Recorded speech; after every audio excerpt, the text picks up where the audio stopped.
Olá, querido, querida, amado e amada do Senhor. Bem-vindo ao nosso estudo Batalha Espiritual.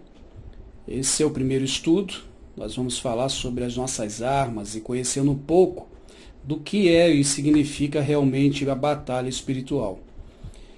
Quando a gente pensa em uma guerra e uma batalha, normalmente vem à nossa mente, principalmente, né, aqueles filmes em que há soldados armados com suas roupas, bem fardados, capacete, e do outro lado o inimigo. Né? E ambos querem se defender, querem conquistar território. Mas e quando nós não vemos o inimigo? Quando esse inimigo é invisível? E principalmente quando nós não sabemos usar as armas adequadas. Pensar em batalha espiritual é justamente procurar entender quem é esse nosso inimigo e quais as armas nós precisamos estar usando. Ele é um inimigo invisível, ele é um inimigo desleal e nessa batalha muitos saem feridos, muitos mesmo. Ele não é um inimigo humano, né? Ele tem séculos à nossa frente de aprendizado, de estratégica e tática, pois ele procura conhecer aqueles a quem ele vai atacar. Ele fica examinando, ele fica olhando, ele fica tentando realmente ver os pontos fracos. Nós que já conhecemos a Jesus Cristo, temos essa experiência pessoal com o nosso Salvador, nós não estamos em uma redoma de vidro, a gente precisa entender muito bem isso. Não é porque nós aceitamos a Cristo, somos batizados, congregamos numa igreja, que possamos achar que estamos num parque de diversão, ou que nada vai nos acontecer, nada vai acontecer com os nossos familiares. Pelo contrário, nós estamos numa caminhada, numa jornada, e o ponto de chegada é a eternidade, é o céu. Mas enquanto estamos aqui, enquanto estamos nesse trajeto, nós enfrentaremos diversos perigos, muitos obstáculos e temos um inimigo que ele não descansa. O apóstolo Pedro, em 1 Pedro 5,8, ele vai dizer: sede sóbrios, vigiai, porque o diabo, vosso adversário, anda ao derredor, bramando como um leão, buscando quem possa tragar. Ou seja, ele fica ali esperando a oportunidade certa para o ataque. Esperando a nossa fraqueza, esperando o nosso deslize, para que possa realmente, naquele momento, nos atacar. Podemos pensar até no seguinte: a batalha espiritual é a maior guerra, é a maior batalha mundial que dura séculos. É maior que todas as guerras, que já matou muita gente, já deixou muita gente ferida, pois ela é uma batalha em que o inimigo das nossas vidas quer matar, quer roubar e quer destruir, quer tirar a nossa paz, quer enfrentar a cada dia as nossas dores, as nossas vidas para tentar nos derrubar.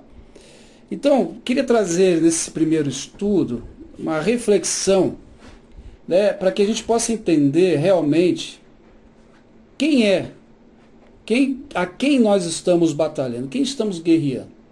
E lá em Efésios capítulo 6, verso 12, diz assim: pois a nossa luta não é contra pessoas, mas contra os poderes, autoridades, contra os dominadores deste mundo de trevas, contra as forças espirituais do mal nas regiões celestiais. Primeira coisa que nós precisamos entender nesse estudo é que a nossa luta não é contra pessoas. Isso parece muito óbvio e nós recitamos isto, mas na hora do vamos ver, a gente percebe o deslize nesse momento. Por que eu digo isso? Basta nós olharmos algumas situações que nós vivemos. Vou pegar aqui o exemplo, que inclusive está na sua apostila, sobre as questões de relacionamentos conjugais.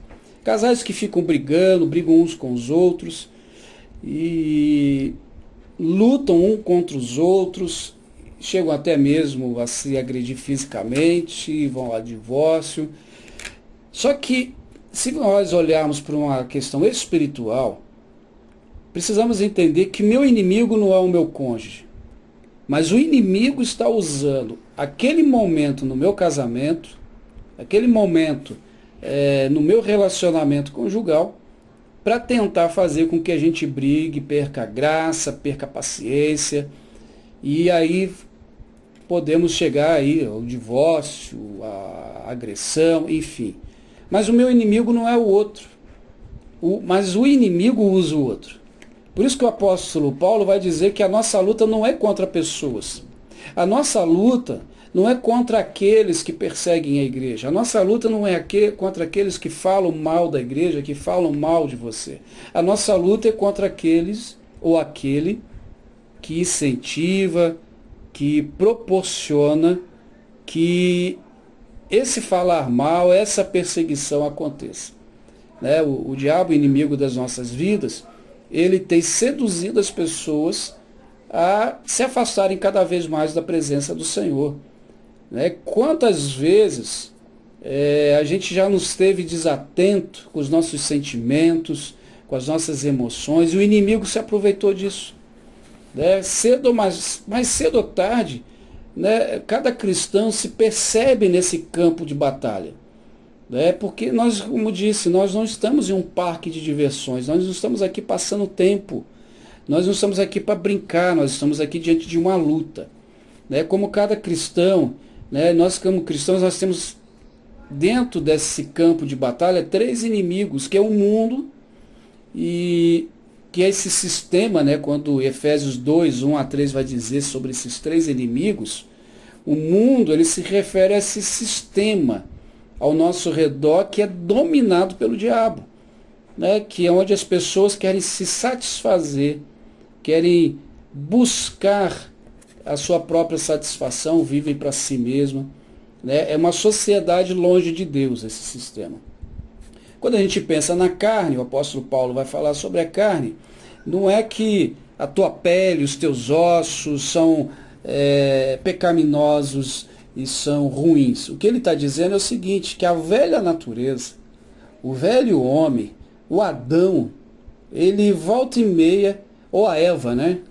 Vamos pensar assim, volta e meia ele vem querendo nos seduzir, fazer com que a gente possa sentir mais fraco.